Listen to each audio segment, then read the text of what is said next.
A série Brasil em Constituição vai mostrar hoje como a Carta promulgada em 1988 foi um marco para a educação e a proteção das crianças brasileiras.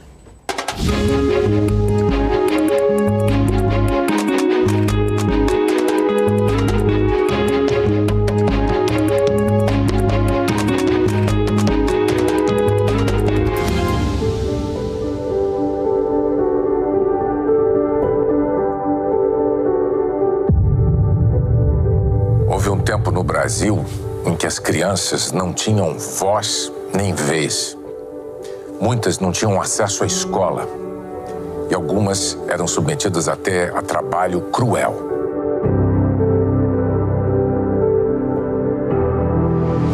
Mas a Constituição de 1988 virou algumas páginas tristes da nossa história. Mudou a forma de enxergar meninas e meninos. Se tem um artigo que é para emoldurar e colocar na parede, é o 227.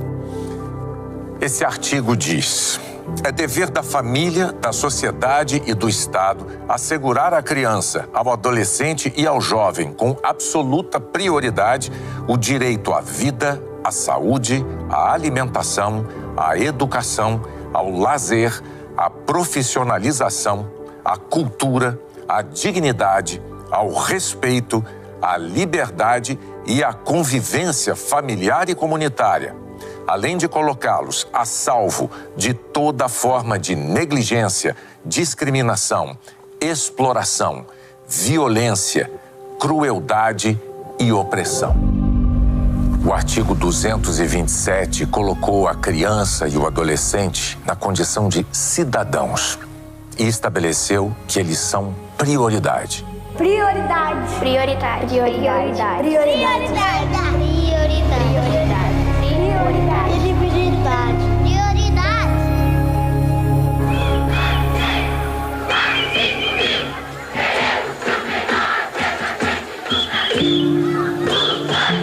A Constituição foi um trampolim para a gente dar um salto nesse terreno em que a gente estava muito atrasado.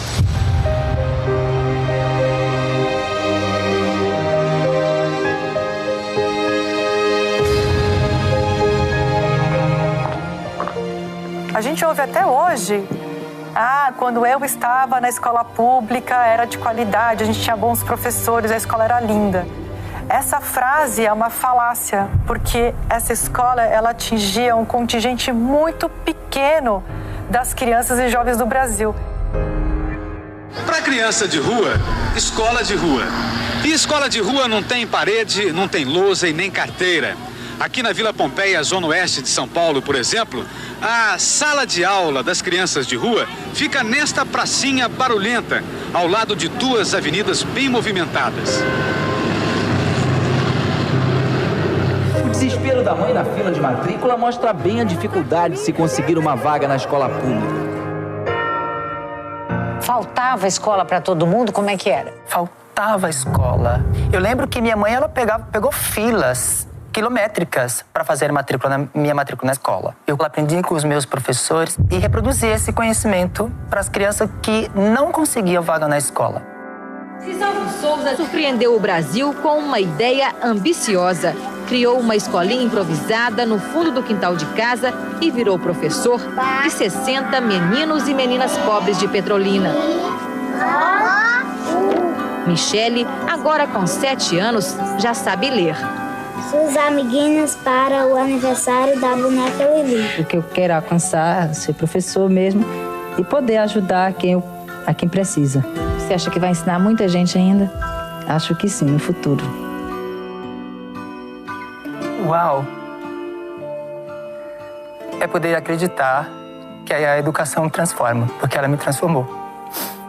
Não é justo que a criança pobre tenha que fazer tanto esforço para poder ter educação de qualidade. Menos sacrifício e mais direitos. Na Constituinte, as crianças encontraram um lugar que ainda não tinham conquistado na sociedade. Quando as crianças subiam a rampa do Congresso Nacional e os constituintes vinham nos receber, criava-se um clima de interação que eu diria que é mágico. Foi com esta colorida manifestação no Salão Negro do Congresso Nacional que as crianças comemoraram o Dia Nacional da Criança na Constituinte. Elas marcaram paredes e muitos paletós com adesivo da campanha. E Mateus, o caçula da turma, pediu apoio aos direitos da criança. Quem era o Mateus e o que ele falou ali, professor? Ele disse assim: defendei os direitos das crianças. O Mateus era meu filho, mas ele estava com uma centena de outras crianças. A presença dele aí não foi só simbólico para mim, que estava coordenando a Comissão Nacional Criança Constituinte, mas representativo do que a criança sabe, o que ela está pedindo, ela está antenada nas coisas. Na placa de asfalto, as reivindicações dos 7 milhões de menores abandonados do Brasil. O asfalto é porque significa o lugar onde as crianças dormem, que não tem casa e um lugar para dormir significa eles. Você acredita que a Constituição vai melhorar a vida de vocês? Se o coração do Ulisses for mole, né? Tiver um coração mole. Eu vou levar essa placa como uma lembrança constante e vou fazer um esforço, todo esforço, para que façamos o melhor dentro da Constituição. André, você está satisfeito? Tô. Você acha que ele tem coração mole? Agora eu tô vendo que tem, né? A batalha para escrever um dos mais bonitos e completos artigos da Constituição foi até o último minuto e contou com um pedido do relator da Constituinte. Bernardo Cabral já estava com o texto quase pronto para apresentar. Fomos lá falar com ele: olha, Bernardo, a sociedade não está satisfeita. Mas eu não posso colocar tudo isso que vocês pedem. Eu digo, mas não se trata de tudo. Trata-se do essencial. Então, sentem aqui e escrevam o que vocês querem.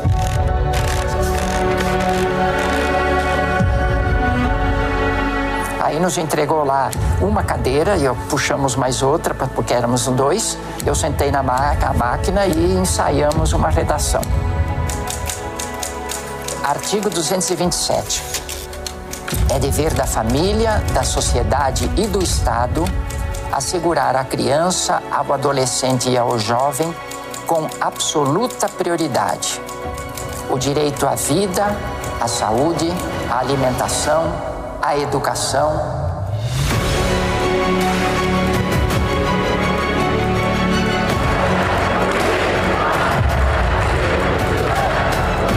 A juventude também entrou em cena. Não tem sentido as verbas públicas serem desviadas para as escolas particulares a partir do momento que as escolas particulares têm acesso a verbas particulares produzidas por elas próprias. Eu estava começando na universidade, no centro acadêmico, e a gente tinha uma série de caravanas nacionais que iam ao Congresso pressionar pelo capítulo da educação. E esse era um ponto muito importante, que era verba pública para a universidade pública, verba pública para a escola pública.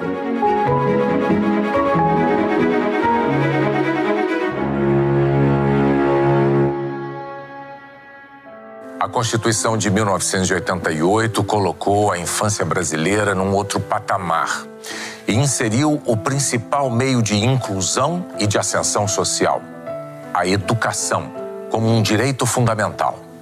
Olha o que diz o artigo 205. A educação, direito de todos e dever do Estado e da família, será promovida e incentivada com a colaboração da sociedade. Esse texto assegurou o direito de acesso à escola a todos os brasileiros.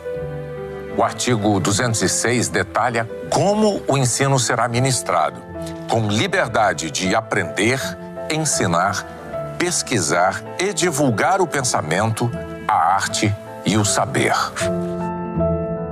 A Constituição, promulgada em 5 de outubro de 1988, garantiu princípios importantes como a educação básica, obrigatória e gratuita.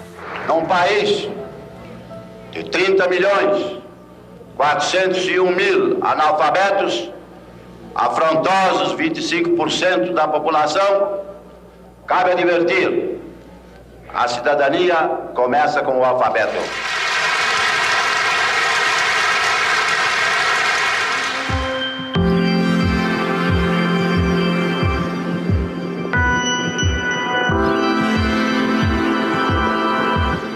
Brasil da infância sem escola começava a ficar para trás. Em 1990, por exemplo, 80% das crianças estavam matriculadas. Já em 2017, mais de 95% das crianças e adolescentes frequentavam as escolas. Isso é o bastante? É tudo que a gente deveria fazer? Claro que não.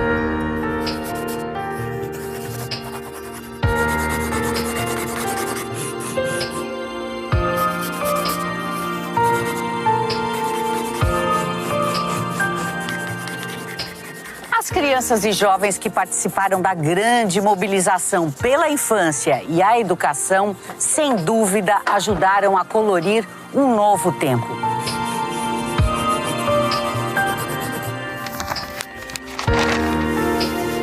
Mas o desenho de futuro imaginado na Constituição de 88 não está completo.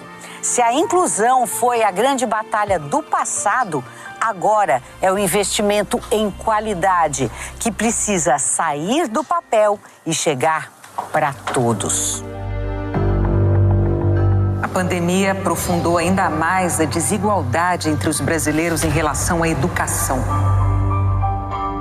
O maior problema, a meu ver, no Brasil hoje, educação básica e que nos últimos tempos tem sido largamente negligenciada.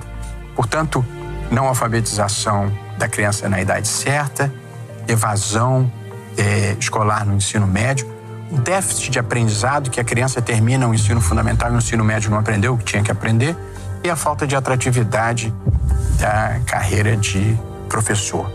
Agora, quem acha que o problema da educação no Brasil é identidade de gênero, escola sem partido, ou saber se 64 foi golpe ou não foi golpe, está assustado com a assombração errada. Está atrasando o país. Para mim, um dos piores atos de corrupção, e que deveria ser crime hediondo, é desviar recursos da educação. Porque a um só tempo nós estamos prejudicando o presente, o futuro e o futuro remoto.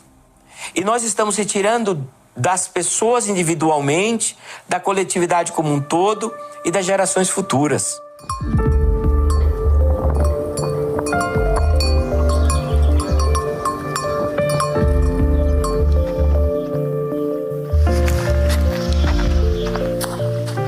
A batalha do menino professor não foi fácil. A escolinha no quintal da casa em Petrolina, no interior de Pernambuco, é só lembrança, já não existe. A luz era aqui, eu colocava as cadeiras azuis virada para cá, tinha uma estante aqui. Voltar a este lugar é ressignificar a minha história e da onde eu vim, desse lugar, dessa terra.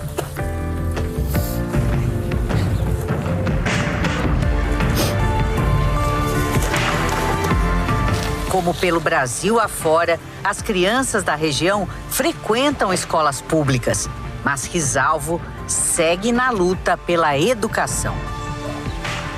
Uma coisa que eu martelo sempre para as crianças é que a vida é bela, mas não é fácil. Mas a educação, ela é a possibilidade de transformar essa dureza para a realização dos nossos sonhos.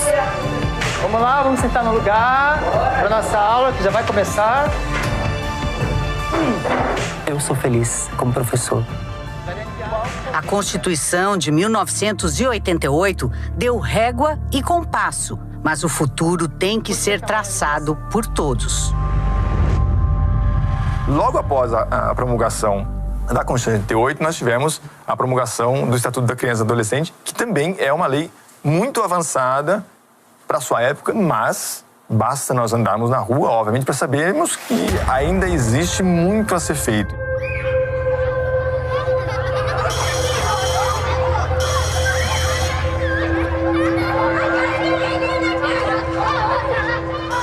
A gente tem uma série de políticas que deveriam ser a grande obsessão da gestão pública, de todos os ministros da educação, do presidente da República, que é acordar e dormir preocupados e fazendo a sua parte para que a educação seja para todos, seja de qualidade, seja o dia inteiro, para que a gente consiga cumprir esses preceitos constitucionais. A realidade brasileira, nua e crua, ainda difere muito daquela descrita na Constituição. Mas o Brasil só pode persistir no sonho de alcançá-la, porque esse sonho faz parte da lei maior do país.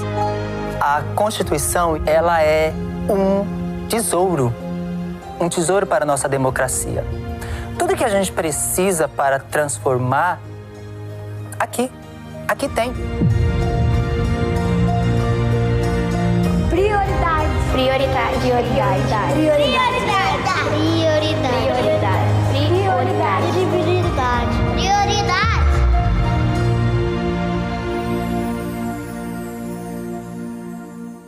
A série Brasil em Constituição volta na segunda-feira. Assista aos outros episódios da série Brasil em Constituição. Você encontra todos eles aqui no canal Noar Games TV 2. Inscreva-se.